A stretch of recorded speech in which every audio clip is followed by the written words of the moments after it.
Hello, हाय, सलाम, नमस्ते। मैं लाल आ गया हूँ आप लोगों के बीच इस बार फिर से। और इस बार हम बात करने जा रहे हैं कि अहमदाबाद प्लेन क्रैश में जो एक वाहिद शख्स बचा है जिसका नाम है रमेश विश्वास कुमार। अब लोग उसके बारे में ये कह रहे हैं कि इसी व्यक्ति की वजह से प्लेन क्रैश हुआ है। आज हम उसी बात पे चर्चा करेंगे आप लोगों के साथ में। और मतलब समझेंगे कि आखिर जो उसके ऊपर इल्जाम लगाया जा रहा है। आप सभी जानते हैं कि इस पूरे देश में जिस तरीके से लोग इल्जाम लगाने में एक्सपर्ट हो गए हैं। और पता नहीं क्यों इल्जाम लगाने किसी का जान बच गया है, वो बेचारा इस बात को लेकर के खुश है। और दुनिया सारा उसके ऊपर इल्जाम लगाने पे आमादा है।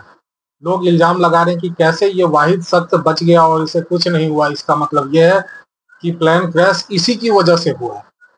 तो आइए कुछ चीजों को हम लोग समझते हैं। सबसे पहले ये देखेंगे कि विश्वास कुमार साहब जो है, उनका कोई हाथ पैर नहीं टूटा है। जो उनके साथ में आप जैसा कि देखे प्लेन क्रैश के बाद उनका जो वीडियो आया, उसमें वो अपने पैरों पे खड़े थे, हाथ पैर सलामत था। अब दूसरी चीज ये देखेंगे कि उनका शरीर झुलसा हुआ था। जो शरीर है उनका झुलसा हुआ था। उनका ये कहना था, स्टेटमेंट कहना था कि हवाई जहाज दूसरी तरफ से टकराई और मैं जिस तरफ बैठा था वहां का दरवाजा झटके की वजह से खुल गया। और मुझे ऐसा मौका मिल गया कि मैं बेल्ट खोल करके और फटाक से वहां से कूद करके भागा। तो अगर आप इस बात पे गौर करेंगे कि झटके से प्लेन क्रैश हुआ और झटके से मतलब उसका दरवाजा खुला और इसने बेल्ट खोला और भागा, तो इसमें इंजरी के चांसेस कम है। क्योंकि हाथ पैर टूटने के चांसेस कम है, क्योंकि उनका ये कहना था कि हवाई जहाज दूसरी तरफ टकराया था और मैं दूसरी तरफ बैठा हुआ था और इधर जो है ना, उनको जगह मिल गया था भागने की। तो इस बात को अभी ये समझते हुए आप ये देखेंगे कि उनका शरीर झुलसा हुआ था। यानी कि जब हादसा हुआ तो वो उस जगह मौजूद थे, ये भी जाहिर हो रहा है। अगर वो प्लेन क्रैश होने से पहले एग्जिट डोर खींच लेते, मतलब डोर खोल करके और कूद जाते, तो संभावना ये बनती है, ज्यादा से ज्यादा संभावना ये बनती है कि उनका हाथ पैर टूट जाता, कहीं पे भारी चोट का निशान होता है। हालांकि वैसा कहीं दिख नहीं रहा। तो इसका मतलब ये है कि प्लेन उनकी वजह से, विश्वास कुमार जी की वजह से नहीं हुआ है। जहां तक मैं समझता हूँ, जहां तक मेरी बुद्धि कहती है। लेकिन ये जो ट्रोल्स है, जो इस देश में हर चीज को पता नहीं किस तरीके से मतलब कहाँ मोड़ देती है, कुछ कंफ्यूज, पूरे मतलब देश को कंफ्यूज करने की कोशिश में रहती है।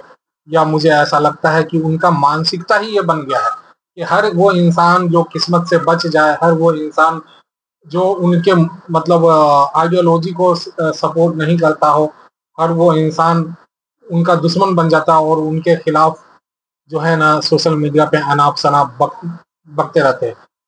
हम कामना करेंगे कि ये जो इल्जाम सोशल मीडिया पे लग रहे हैं, जल्दी से जल्दी वो रमेश साहब इससे पाक साफ हो जाए। क्योंकि जिस तरीके से मेरी छोटी सी बुद्धि इस बात को समझ पा रही है कि ये जो हादसा है, जिस तरीके से वो झुलसे हैं, जिस तरीके से उनके हाथ पैर में चोट के निशान नहीं, टूटने के निशान नहीं है, तो इसका मतलब साफ होता है कि जब प्लेन क्रैश हुआ और वो प्लेन स्थिर हुआ, दरवाजा झटके से खुला, तभी वो कूद के भागे हैं।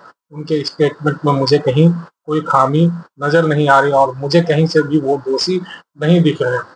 आप सभी लोग कमेंट में बताएं आपकी क्या राय है रमेश विश्वास कुमार जी की को लेकर के।